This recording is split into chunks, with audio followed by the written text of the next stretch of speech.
ओम शांति। संकल्प शक्ति बुक का 14वां पार्ट इस वीडियो में सुनेंगे और पढ़ेंगे।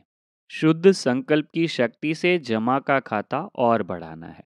शुद्ध संकल्प की शक्ति का विशेष अनुभव अभी और अंतर्मुखी बन करने की आवश्यकता है। शुद्ध संकल्पों की शक्ति सहज व्यर्थ संकल्पों को समाप्त कर दूसरों के प्रति भी शुभ भावना शुभ कामना के स्वरूप से परिवर्तन कर सकते हो। शुद्ध संकल्पों की शक्ति सहज व्यर्थ संकल्पों को समाप्त कर दूसरों के प्रति भी शुभ भावना और शुभ कामना के स्वरूप से परिवर्तन कर सकते हैं। अभी इस शुद्ध संकल्प के शक्ति का विशेष अनुभव करना है, मतलब अब तक हमने नहीं किया होगा। यह शुद्ध संकल्पों की शक्ति व्यर्थ संकल्पों को सहज समाप्त कर देती है। न सिर्फ अपने व्यर्थ संकल्प, लेकिन आपके शुद्ध संकल्प दूसरों के प्रति भी शुभ भावना शुभ कामना के स्वरूप से परिवर्तन कर सकते हैं। अभी इस शुद्ध संकल्प के शक्ति की स्वयं के प्रति भी स्टॉक जमा करने की बहुत आवश्यकता है। मुरली सुनना यह लगन तो बहुत अच्छी है। मुरली अर्थात खजाना। मुरली की हर पॉइंट को शक्ति के रूप में जमा करना, यह है शुद्ध संकल्प शक्ति को बढ़ाना। ठीक है, क्या बोला बाबा ने?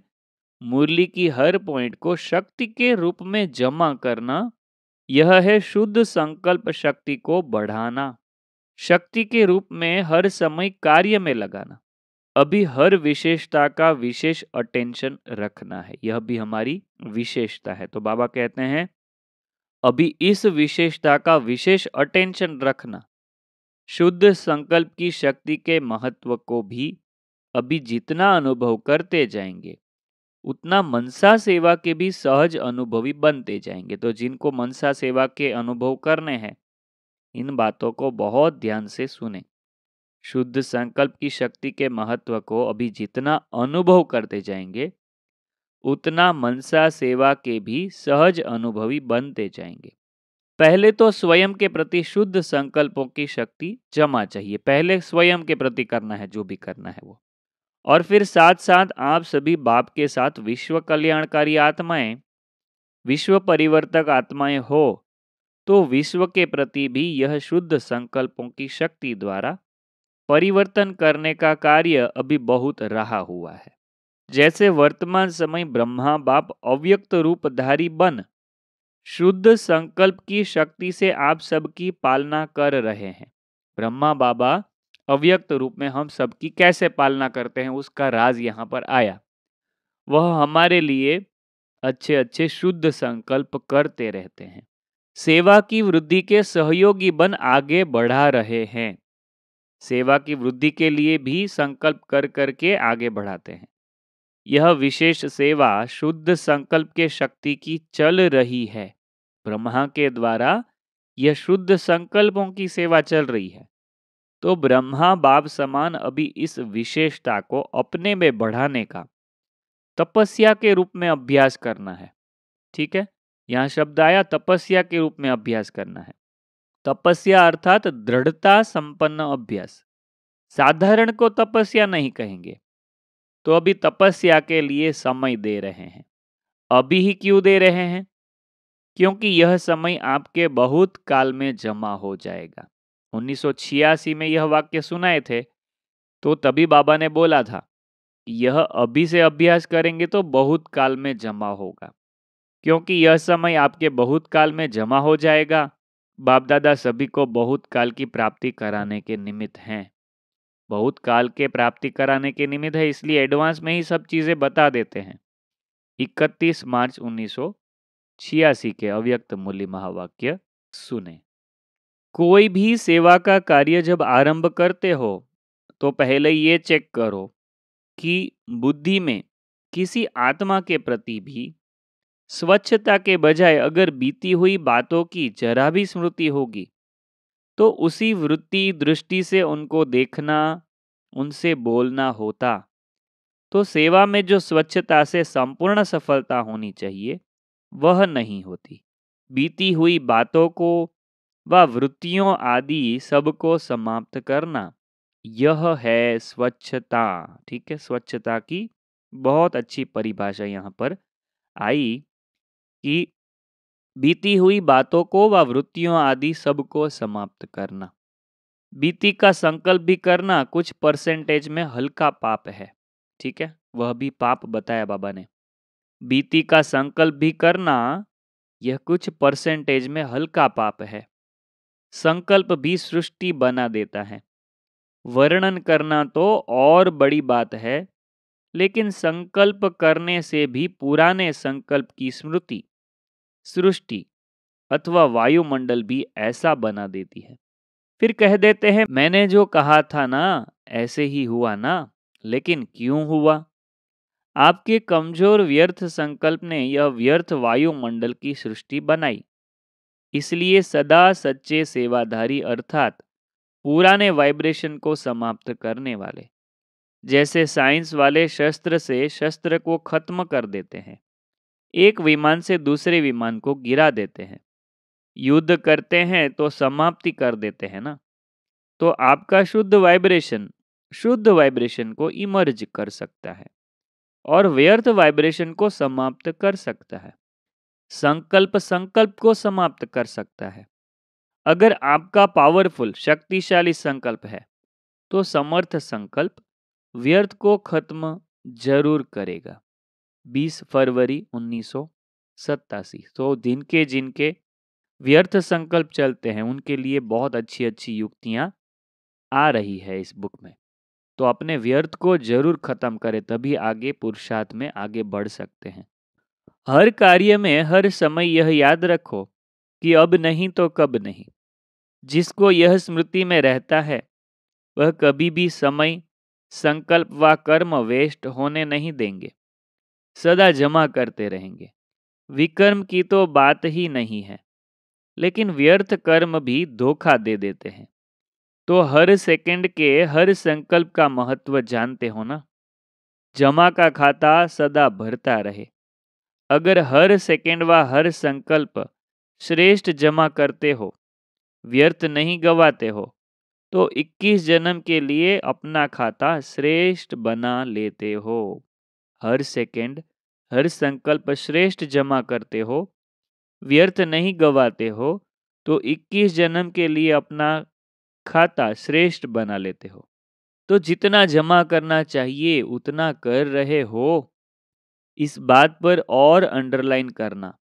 एक सेकंड भी, संकल्प भी व्यर्थ न जाए। व्यर्थ खत्म हो जाएगा तो सदा समर्थ बन जाएगा। 18 नवंबर 1987 के अव्यक्त मूल्य महावाक्य सुने। कई सोचते हैं बीज रूप स्थिति या शक्तिशाली याद की स्थिति कम रहती है या बहुत अटेंशन देने के बाद अनुभव होता है। इसका कारण अगले बार भी सुनाया था कि लीकेज है। बुद्धि की शक्ति व्यर्थ के तरफ बंट जाती है। कभी व्यर्थ संकल्प चलेंगे, कभी साधारण संकल्प चलेंगे। जो काम कर रहे हैं उसी के संकल्प में बुद्धि का बिजी रहना, इसको कहते हैं साधारण संकल्प।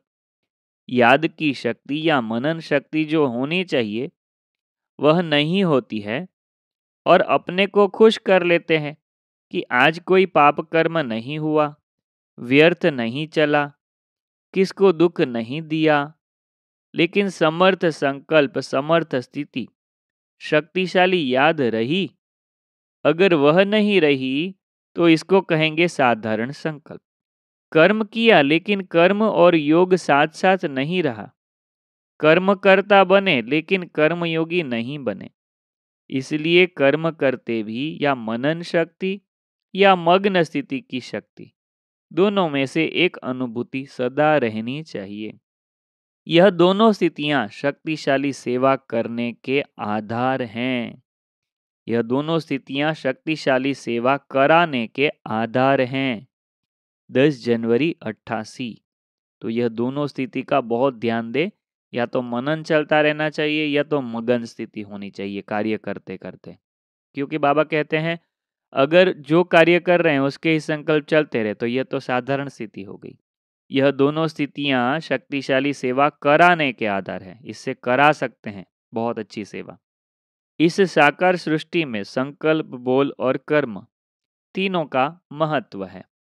तीनों में ही महानता, इसको ही संपन्न स्टेज कहा जाता है। इस साकार सृष्टि में ही फुल मार्क्स लेना अति आवश्यक है। अगर कोई समझे कि संकल्प तो मेरे बहुत श्रेष्ठ हैं, लेकिन कर्म व बोल में अंतर दिखाई देता है, तो कोई मानेगा? क्योंकि संकल्प का स्थूल दर्पण बोल और कर्म है। श्रेष्ठ संकल्प वाले का बोल स्वतः ही श्रेष्ठ होगा। बाप दादा डबल विदेशी बच्चों को देख सदा बच्चों की विशेषता पर हर्षित होते हैं। वह विशेषता क्या है?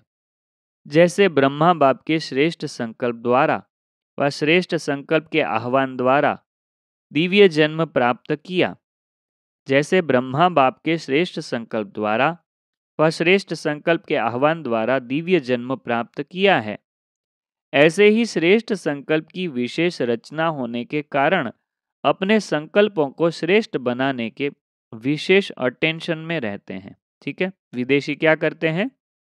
अपने संकल्पों को श्रेष्ठ बनाने का पुरुषार्थ करते रहते हैं, उसमें अटेंशन देते हैं।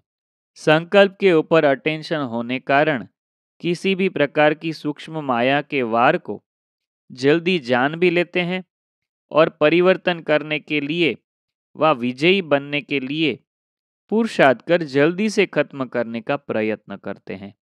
संकल्प शक्ति को सदा शुद्ध बनाने का अटेंशन अच्छा रहता है। अपने को चेक करने का अभ्यास अच्छा रहता है। सूक्ष्म चेकिंग के कारण छोटी गलती भी महसूस कर बाप के आगे निमित्त बने हुए बच्चों के आगे रखने में साफ दिल है। इसलिए इस विधि से बुद्धि में कीचड़ा इकट्ठा नहीं होता है। मेजॉरिटी साफ दिल से बोलने में संकोच नहीं करते हैं। इसलिए जहाँ स्वच्छता है वहाँ देवताई गुण सहज धारण हो जाते हैं। दिव्य गुणों की धारणा अर्थात आह्वान करने की विधि ही है स्वच्छता। बहुत अच्छी विधि बताई। हमारे अंदर देवी गुण कैसे आएंगे? स्वच्छता के कारण आएंगे। तो स्वच्छता की परिभाषा बाबा ने क्या बताई?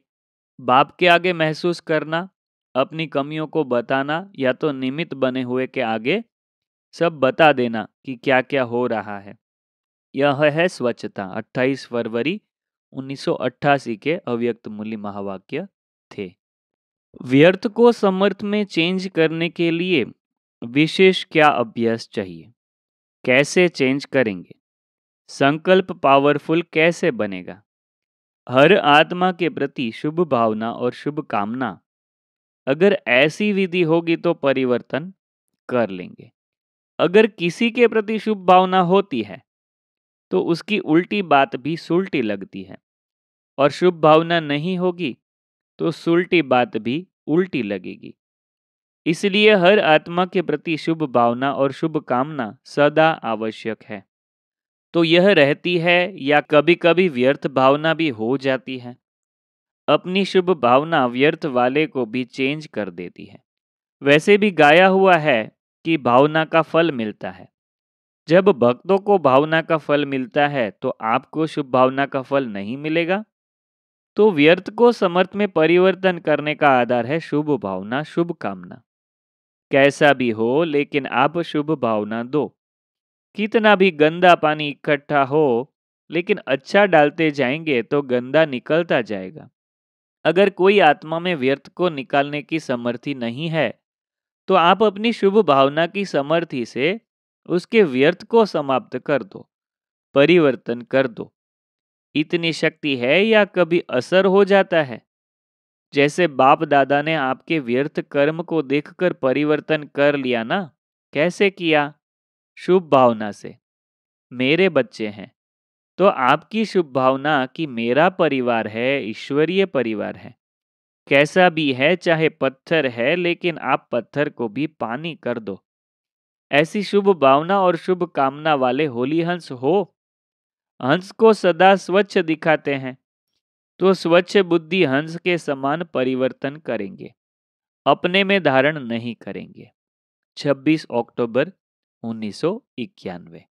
यहाँ पर इस पार्ट को खत्म करते हैं और आगे का जो महावाक्य है वह अगले पार्ट में कवर होगा। आपको पढ़ना है तो वीडियो पॉज करके भी पढ़ सकते हैं। इस पार्ट में आपको सबसे अच्छी पॉइंट कौन सी लगी? अगर कुछ भी याद नहीं आ रहा है तो वापस एक बार सुन के याद करके आप ज़रूर लिखें कमेंट में कि आपको सबसे अच्छी पॉइंट कौन सी लगी। यह वीडियो कैसा लगा, यह बुक आपको कैसी लग रही है, आप कमेंट करके हमको ज़रूर बताइएगा। वीडियो को लाइक भी ज़रूर करिएगा। चैनल पहली बार आप सुन रहे हैं तो सब्सक्राइब भी ज़रूर कर दीजिएगा। और बहुत अच्छे लग रहे हैं जो जो पार्ट आपको, वह आप दूसरों को ज़रूर शेयर करें। इतनी सेवा आप ज़रूर करें। ओम शांति।